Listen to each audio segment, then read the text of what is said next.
So, COVID-19 has brought the world home. I myself have been home for over 3.5 months now, and due to that, I've been at home with my family and we've had a lot of really important discussions. These discussions have revolved around life, around health, and around leadership. Leadership is such an important topic right now. With COVID-19, each country in the world needs a strong leader to bring us up and out of this pandemic. So, John, Dad, John, which is the promotion and which is the demotion? you served in Parliament for over 7 years. You started many nonprofit organizations, and you wrote a book on leadership. So, tell me, what does it mean to be a good leader?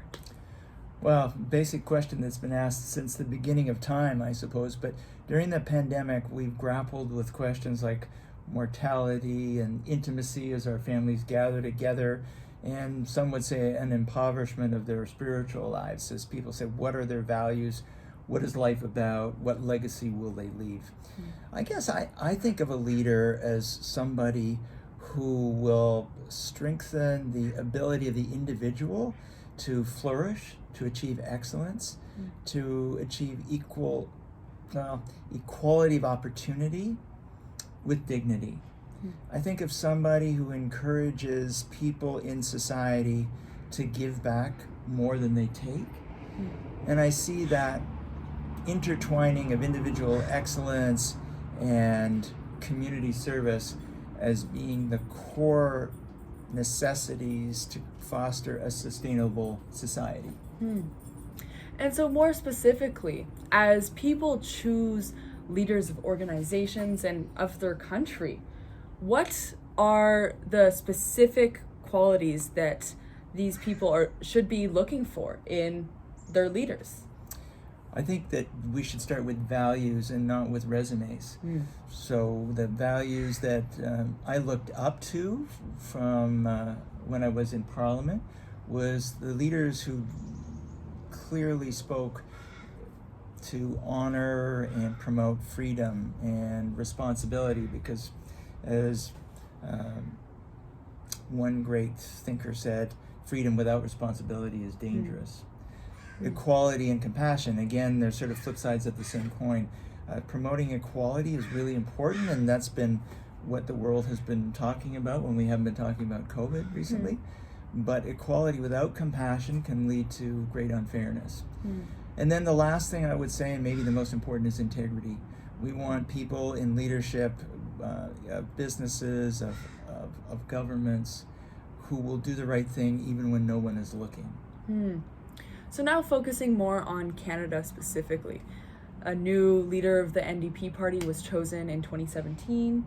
The Conservatives and the Green Party are both looking for a new leader. And the media has reported that several Liberal MPs have been maybe looking for a new leader of the Liberal Party. So as people choose leaders of their country, what are specific policy areas in which these leaders should be strong? Well, the economy comes to mind.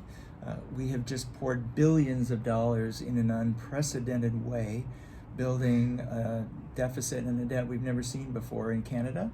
We need somebody at the helm who will foster investment, create jobs, give especially young people and out-of-work people a sense of hope. Along with that is the environment. I used to say in Parliament that the environment is the economy, and every party has to have a strong substantive platform on the environment so that we can, as First Nations people would say, make decisions honoring people 7 generations away, not just people who live in our current time. Foreign affairs, we want leaders who understand that we live in dangerous times and how to deal with other countries firmly, fairly, and honorably. National security falls quite obviously from that. People who understand how to protect us in the world of cybersecurity. We've seen Canadians be detained unlawfully abroad, and we want leaders who can deal firmly and nimbly with situations like that.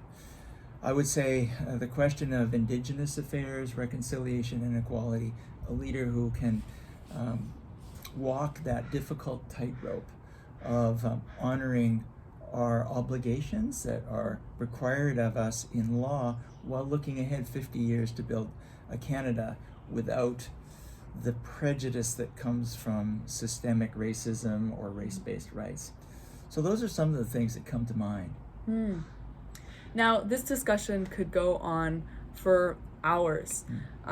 So let's wrap it up here. But before we close down this discussion, I want to encourage you guys to reflect on what leadership means to you and how you will take a leadership role in your life, in your community, and in your family. Thank you very much for listening. Thank you. Merci bien.